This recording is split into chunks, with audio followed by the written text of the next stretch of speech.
അധ്യാപികയുടെ 27.5 ലക്ഷം രൂപയും 21 പവൻ സ്വർണവും കൈക്കലാക്കി പൂർവ്വ വിദ്യാർത്ഥി മുങ്ങിയിരുന്നു. അയാളിപ്പോൾ അറസ്റ്റിലായി.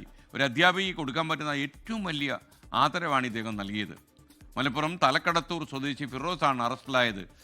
ഇങ്ങനെയുള്ള ആളുകളെയൊക്കെ നമ്മൾ ഉടനെ കണ്ടാൽ ഉടൻ പോയിട്ട് അങ്ങ് കുളിച്ചു കളയണം.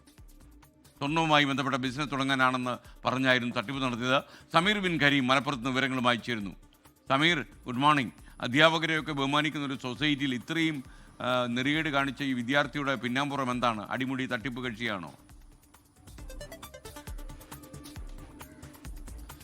എസ്.കെ.എൻ. മലപ്പുറം തലക്കടത്തൂർ സ്വദേശി ഫിറോസാണ് ഇപ്പോൾ തട്ടിപ്പ് നടത്തിയിരിക്കുന്നത്. ഇയാളെ പരപ്പനങ്ങാട് SHO വിനോദ് വലയാറ്റൂറും സംഘവുമാണ് അറസ്റ്റ് ചെയ്തിരിക്കുന്നത്. 1988-90 കാലഘട്ടത്തിലാണ് ഈ ഫിറോസിനെ ഈ പ്രിയപ്പെട്ട അധ്യാപിക പഠിപ്പിക്കുന്നത്. അങ്ങനെ അവർ പിന്നീട് ബന്ധമുണ്ടായിരുന്നില്ല. അതിനുശേഷം ഈ അടുത്ത കാലത്ത് ഒരു പൂർവ്വ വിദ്യാർത്ഥി സംഗമം നടത്തിയിട്ടുണ്ടായിരുന്നു.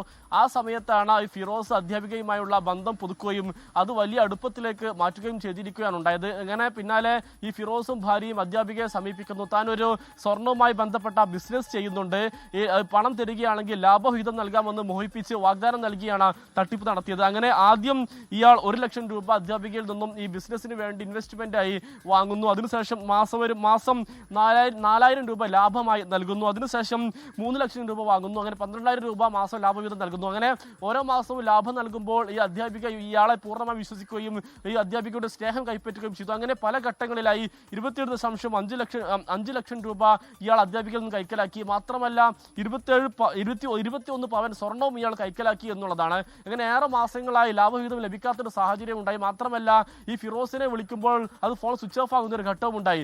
ഇതോടുകൂടിയാണ് അധ്യാപികക്ക് തട്ടിപ്പ് മനസ്സിലാകുന്നത് എന്നുള്ളതാണ് ഏറ്റവും പ്രധാനപ്പെട്ട കാര്യം. അതിന് പിന്നാലെ പരപ്പനങ്ങാടി പോലീസിൽ പരാതിയുമായി സമീപിക്കുകയായിരുന്നു. അങ്ങനെ പോലീസ് ഏറെ ദിവസം നീണ്ട തിരച്ചിലിനൊടുവിൽ ഇയാളെ കർണാടകയിൽ നിന്നും പിടികൂടിയിരിക്കുകയാണ്. കർണാടകയിൽ ഒളിവിൽ താമസിക്കുകയായിരുന്നു. മാത്രമല്ല ആഡംബര ജീവിതം നയിക്കുകയുമായിരുന്നു ഉണ്ടായത് എന്നുള്ളതാണ് ഈ പരപ്പനങ്ങാടി പോലീസ് വ്യക്തമാക്കിയിട്ടുള്ളത്. ഏതായാലും ഇയാളെയും ഒപ്പം തന്നെ പണം വാങ്ങാൻ കൂടെ പോയ ഭാര്യയെയും നിലവിൽ പരപ്പനങ്ങാടി പോലീസ് അറസ്റ്റ് ചെയ്തിരിക്കുകയാണ്. ഭാര്യയ്ക്ക് സ്റ്റേഷൻ ജാമ്യം നൽകി വിട്ടയച്ചിട്ടുണ്ട്. ഫിറോസിനെ നിലവിൽ റിമാൻഡ് ചെയ്തിരിക്കുകയാണ്. എസ്.കെ.എൻ.